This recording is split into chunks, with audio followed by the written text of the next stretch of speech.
Oh, hi. G'day everyone, how are you all doing? Welcome back once again after what is almost a 2.5 year hiatus. It's been a long time, and I have been considering returning for quite some time, but honestly, I was just enjoying life and focusing a bit on myself. But a very special movie has just come out, and I want to talk about it. I'm going to make it very apparent I'm not going to be frequent with uploads. I definitely have a lot going on in my own personal life and everything I still majorly want to focus on.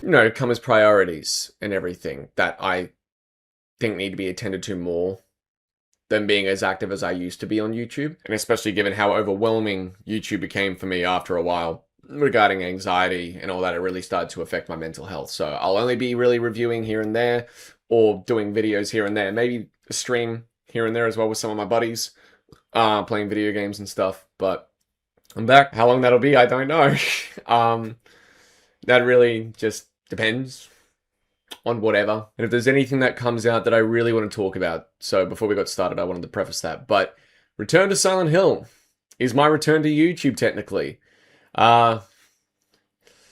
Return to Silent Hill is directed once again by Christophe Gans, who helmed the original movie that released all the way back in 2006. It stars Evie Templeton, Jeremy Irvine, and Hannah Emily Anderson, and is an adaptation of the classic 2001 game Silent Hill 2. When a mysterious letter calls him back to Silent Hill in search of his lost love, James finds a once-recognizable town and encounters terrifying figures, both familiar and new, and begins to question his own sanity. Now, I'm a massive Silent Hill fan. I've played all the games, for better or worse. In general retrospect, a lot of people tend to agree that the first three games are the best. I have a personal soft spot for Silent Hill 4 The Room as well. I think that game is majorly underrated, even though it doesn't follow the tried and true Silent Hill formula as far as it goes. Silent Hill Origins was a fine handheld game that I think messed with the lore a little bit personally. Then obviously you've got Shattered Memories, which was a really unique retelling of the original game. Homecoming and Downpour suck as far as I'm concerned. I really in particular hate Homecoming, and I think Book of Memories was just a really strange dungeon crawler for the PSP, the PS Vita. And then Silent Hill went on a massive hiatus for years. It wasn't until 2022, October, where a Silent Hill transmission was held, where not only were 4 other titles announced, being Silent Hill 2 Remake, Silent Hill F, Silent Hill Townfall, as well as Silent Hill Ascension, which we all know how that turned out. But a new movie was also announced that would be adapting the story of Silent Hill 2, with Christophe Gans once again returning. Now, really quickly, quick opinion on the first 2 movies. I think the first movie's fine. I think it's one of the better video game adaptations out there. It's one of my favorites, personally, because I think it manages to capture the tone of Silent Hill and the titular town very, very well as the games, and that is definitely akin to Akira Yamaoka returning to helm the score for that movie, and he does the same here. But that's not going into the issues, obviously, with like the whole Sean Bean sign tracking as Harry Mason and everything, even though he's not the main character this time around, like he was in the first game. They had some switching and everything, but it largely doesn't hurt the movie overall, and I think it's just a fine adaptation. I think Silent Hill Revelations bloody sucks. Malcolm McDowell as Leonard was weird. Trinity from The Matrix as Claudia Wolf was really bad. Like, I mean, I don't know what they were really thinking there. The actress who plays Heather Mason does the best she can with what she's handed, and Douglas was done dirty. Sorry, I forgot, in the first Silent Hill movie, he's regarded as Christopher De Silva, not Harry Mason, apparently. But Return to Silent Hill is the first entry in this film franchise in 13 years, since, Silent Hill Revelations came out in the October of 2012.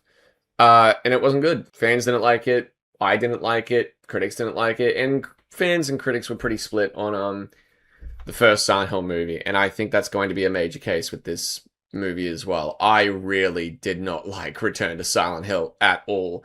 I was curious when it was announced, but thought it would be better for like a 5-6 episode miniseries that had like 45 minutes to an hour to adapt certain sections of the game and to have it be as faithful as possible. When they announced in particular that 100-minute runtime, I was really, really nervous, because I am of the personal belief that the story of Silent Hill 2 is as perfect as a game and a story like this can get. with a lot of nuances, a lot of vagueness, and a lot of hidden meanings of things that is really left up to the player's interpretation, as well as for them to discover themselves.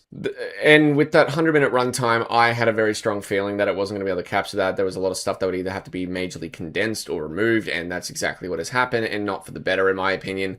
Return to Silent Hill has a classic case of changing too much that isn't broken in the first place. Whether you want to condense it or whatever, that's fine.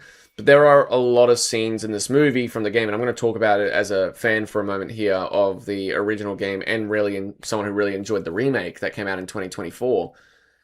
I think this movie is a complete and utter mess regarding an adaptation. There's so many really strange choices regarding narrative decisions in particular, things that they removed, things that they added in which made no sense for this story in the first place, but also completely bastardizes what the original game stood for.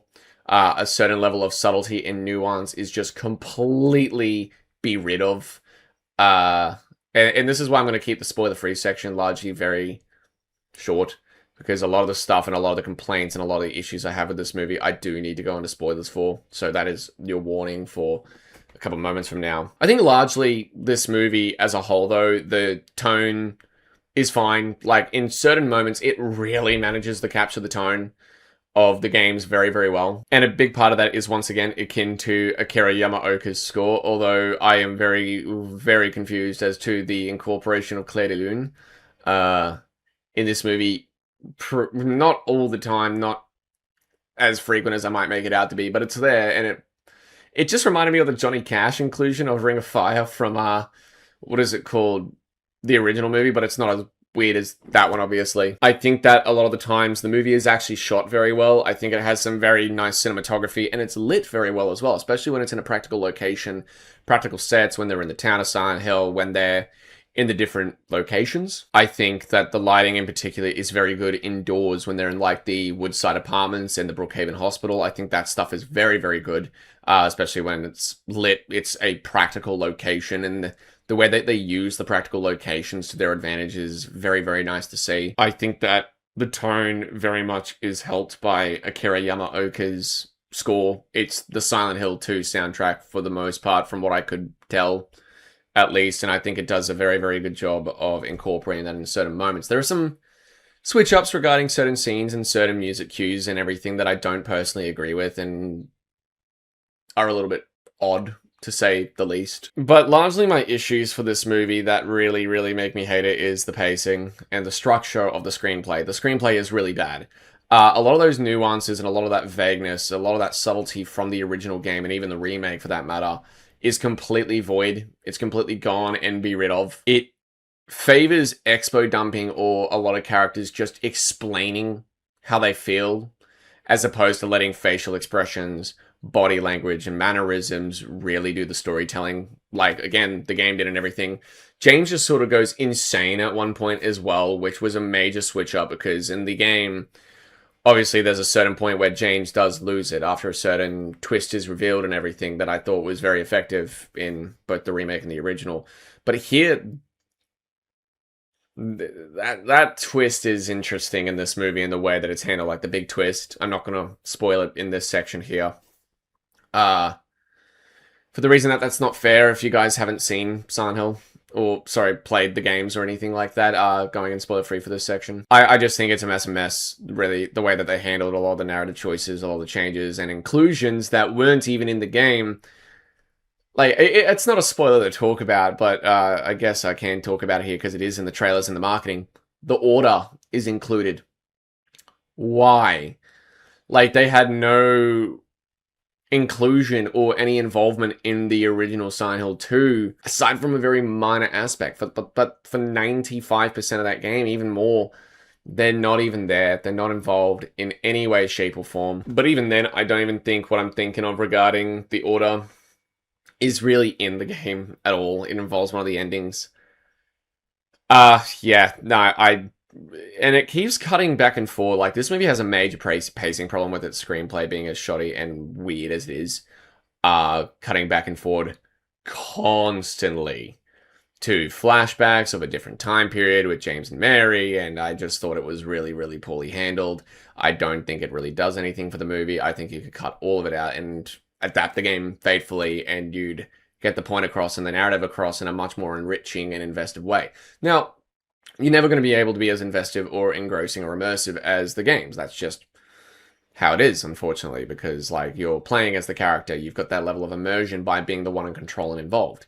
But here, like, I don't think it even remotely came close, even though it managed to capture the tone and the feel in some areas and moments. I don't think it managed to really do anything of interest. And it didn't manage to capture that immersion level even close. I think the original movie did a much better job of that. And again, a lot of those nuances and everything are just completely void and removed. And it just explains to us as opposed to the visual storytelling side of things. And it seems like a lot of it as well is just Memberberry soup because they couldn't figure out how to adapt certain moments as well. Like there are certain encounters that are one completely changed. There's a moment in the Brookhaven Hospital when Laura in the game locks James into a room where a certain enemy appears, which is very memorable, very iconic. Where she has a very, very silly line, fart face, stupid fart face. I think I'll just leave you like this. You snotty little brat! Open up! Why, you... Laura? You fuckers! Please open the door. There's something in here. Sure there is. A big lying fart face. See a fart face? Laura! Laura! But here, that encounter with that enemy is completely changed in favor of something else. Yeah, look, I don't understand why they went about it the way they did with the adaptation side of things. I think as a whole, the movie's extraordinarily messy. I think it's tonally inconsistent. The flow and the pacing is all over the place, but overall, I think this movie's a big bust. It never once attempts to adapt the game very faithfully at all. Like, there are moments and scenes in Little Memberberry Soups where they're like, here's this thing, and here's that thing, here's this moment. But then they change up the moment and the flow, and even the order of certain things. Like, there are certain events that occur that are changed up completely in the order, and characters being where they weren't for very specific and very important reasons for the story. And then there's a massive change regarding Pyramid Head, which I really don't like. Which is why I'm going to give my grade now and sort of get into the spoiler aspect of the video. Yeah, if I was going to give Return to Silent Hill a grade at all, I'd probably give it like a D+. Very, very disappointing movie, especially to return to YouTube for, and, you know, based on a video game that I'm a massive fan of. Like, it's my second favorite video game of all time. I have, like, this tattoo here of Pyramid Head. I love this man. But issues aside from the whole filmmaking aspect and, like, spoiler-free, let's talk about the spoilers. The movie opens up, essentially, by showing us Mary and James meeting. James smoking dope, he's driving the car, and then he almost drives into a log truck, to which he sideswipes a bunch of Mary's luggage, and it's her apparently trying to escape Silent Hill. And Mary, for that reason, like, their relationship starts and everything. It takes 15 minutes for us to actually get to the town, whereas in the game, you're right there. Like, and that was something that was done in the first movie as well. Where it takes a bit for us to get to Silent Hill, and, you know, I can forgive that if it were served a purpose, but all it really did was serve the purpose to show us, like, their meeting, and then them living in Silent Hill, so therefore they can throw in the order, and how it's no longer Mary Shepard Sunderland, they're not married, they're just dating, and now it's, I shit you fucking not, Mary, Angela, Laura, Crane. And from what I can gather from that, and from what happens in the Lakeview Hotel at one point with an interaction between Laura and James, with some really weird effects on Laura, by the way. Laura's just this creepy girl this time, rather than being this kid, like a kid that can't see any of the horrors because she's so young and everything like that. She doesn't have the same nightmares being personified and embodied like James did. And Eddie was the same. Like, Eddie had his own nightmares, had his own demons and monsters that he would have seen, but he couldn't really see what James was seeing. That was a part of the beauty of Silent Hill 2 regarding the different character interactions, especially when it comes to Angela with Abstract Daddy, which we'll get to Abstract Daddy in a moment. Laura, Angela, and Mary are largely the same person in this. Like, what? Like, that makes no sense whether you're adapting the source material, telling the source material, or trying to do your own thing. And it's very confusing as to why they made that decision. But again, it's the order and everything. It's there just for that. The order, including Mary's father, apparently, since she was a young girl, had been feeding her like this blood offering and everything. Then that's what made her sick, apparently. And that when she was at that bus stop when her and James met, that was her trying to get away. Okay, that's fine. Rather than going back to Silent Hill, why not go with James to fuck off? Like, out of it, because you missed your bus, because the latch was broken and everything. Your luggage went everywhere. Which is how the movie ends anyway, and it really doesn't show that James learned anything. Like, the ending of the movie is mind-blowing to me, because they initially went with what I thought was going to be the in-water ending. My personal favorite ending of the game. Like, I love the in-water ending. I try to get it every single time I play through it, because that is my canonical ending, and it befits the story of Silent Hill 2 the best. For James and him coming to terms with what he did and, you know, his demons and his vile act of passion. Being the fact that he couldn't handle anymore and he ended up killing Mary. Which is the revelation on the videotape in the Lakeview Hotel. Yeah, that videotape's gone. It's gone. The only thing I can think of that's the videotape was all the way in the Woodside Apartments. There's like a little monitor TV, CRTV, playing like a videotape of sorts, kind of, I don't know. And James was kind of just losing his mind at that moment, and it was very poorly edited. It was very sporadic. Yeah, no, here they go with the in-water ending after the revelation is just him looking at the top of the Lakeview Hotel, and the world is burning around him, rather than it being somber and muggy and damp and gross and squelchy like the game. No, it's just fire, because that entire thing of, you know, the world is, Angela's world is on fire and everything is gone, because the iconic staircase scene is completely changed. It's gone, pretty much, because all it is that James sees Mary on that staircase, and she runs up and he follows her up to the rooftop. Fuck you. There are two scenes in the original games that I think should go unchanged for the sake of the story of Silent Hill. It is very much the scene with Angela and the knife in the Woodside Apartments, as well as the scene of her on the staircase, with her world burning around her. That is very much... They're two scenes that should largely go completely unaltered and unchanged and unmeddled with. But they decide to do so here, and I am really confused by that decision and choice. I think that the change of how Moth Mary looks is very, very good. I actually think it's a very pretty visual, but there's no fight, there's no nothing. There's no, like, boss encounters or anything, which I understand change for the sake of adaptation, but there's no real, like, combating or defending or anything, which, again, James isn't a combatant. He's not meant to be proficient in combat or anything like that. Like, he's just a regular guy. But here we in the Brookhaven Hospital see a moment of him literally decking 20 different bubblehead nurses while they're trying to get to the elevator. It's not Pyramid Head that stabs Maria. It's nurses in that elevator that stab her. One just slips past James and just stabs her in the gut and then says, "Alright, I'll be off." It's a little stupid. But Maria, like, the Moth Mary scene was very good in the sense of design. And same with Abstract Daddy. I thought that the movie design was really unique. And it adapted it, because that was going to be a tough thing to adapt based on what it represents in the game, given the sexual and physical abuse that Angela went through. And here, it's very disturbing still, but very much in kin with Silent Hill. I actually think a lot of the creature designs that they went with are very nice in this when they went with it. Being Moth Mary, Abstract Daddy, the lying figures, the bubblehead nurses, they all look really, really good. For the most part. Although a bit CG at times. It's fine, I guess. I can forgive it a little bit if it didn't just look like a PS2 game sometimes. Like, sometimes the visual effects are really fucking bad. But then, like, the flesh lips is gone. Why? Don't understand the change to that, because he just looks up and he sees Moth Mary. Bed sheets and everything. Just then putting her arms down and everything to try and grab him, but then shoves her hand down his throat. I'm like, oh, that's really gross and interesting. Like, that's...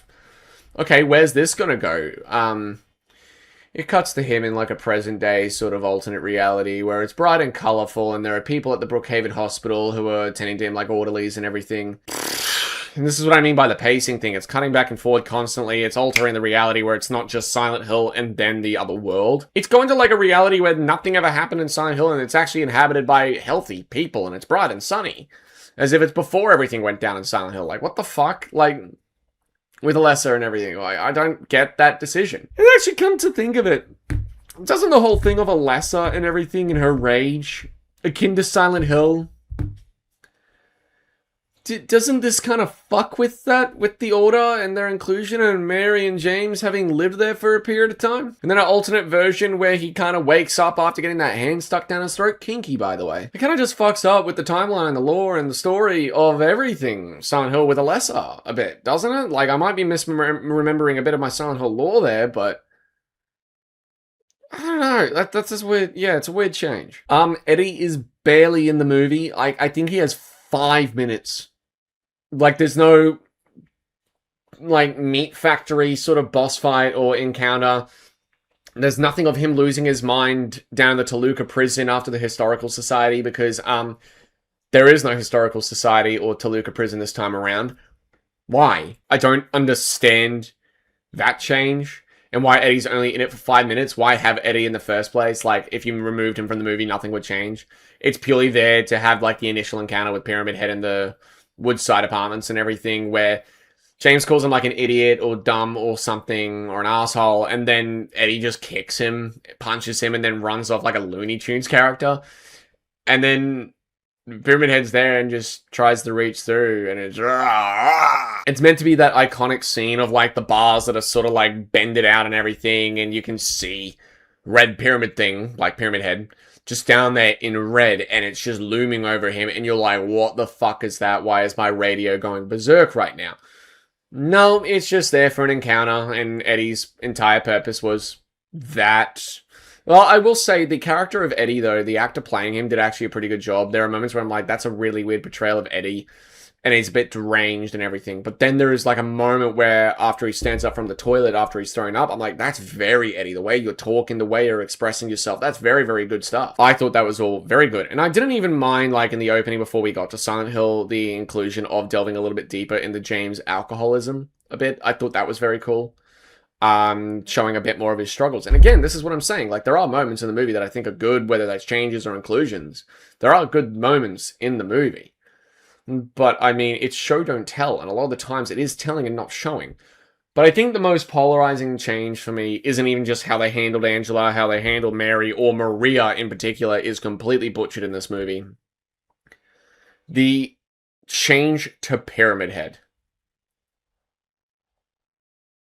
Oh. So, for anyone who doesn't know, Pyramid Head's meant to be the personification and embodiment of James's guilt, repression, his desire for punishment and anger over the death of his wife, Mary. Wife, Mary. Not girlfriend, Mary. Wife, Mary. And he kind of just acts as James's executioner and judge, essentially.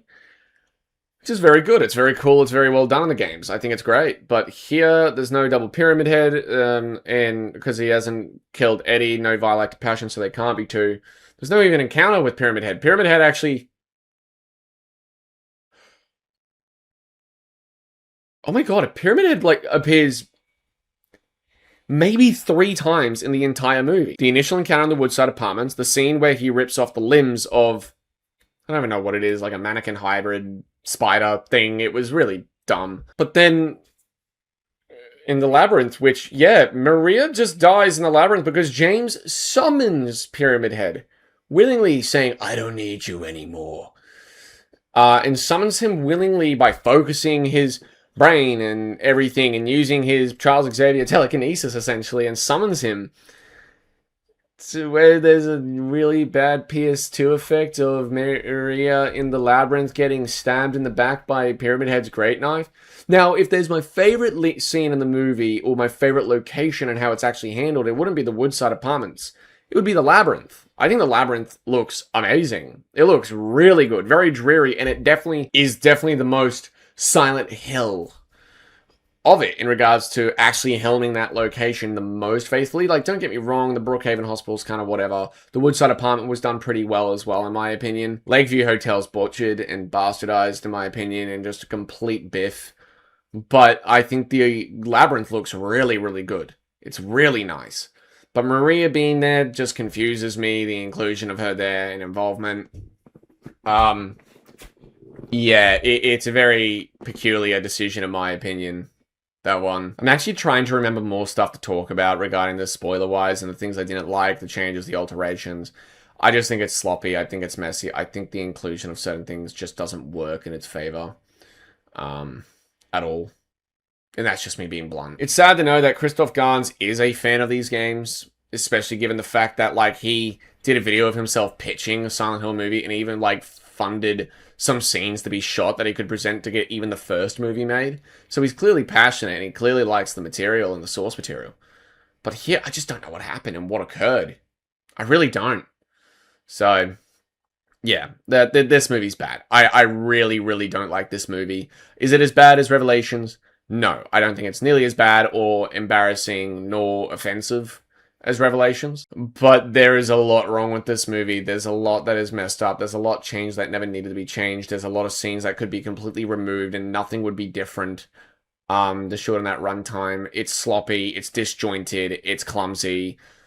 A lot of exposition in regards to how characters feel or what they're going through or what's going on. Like, yeah. And that subtlety of James as well, the subtle emotions of just depression and coping and trying to find Mary is completely gone because he basically goes fucking nuts before they even leave the Brookhaven Hospital.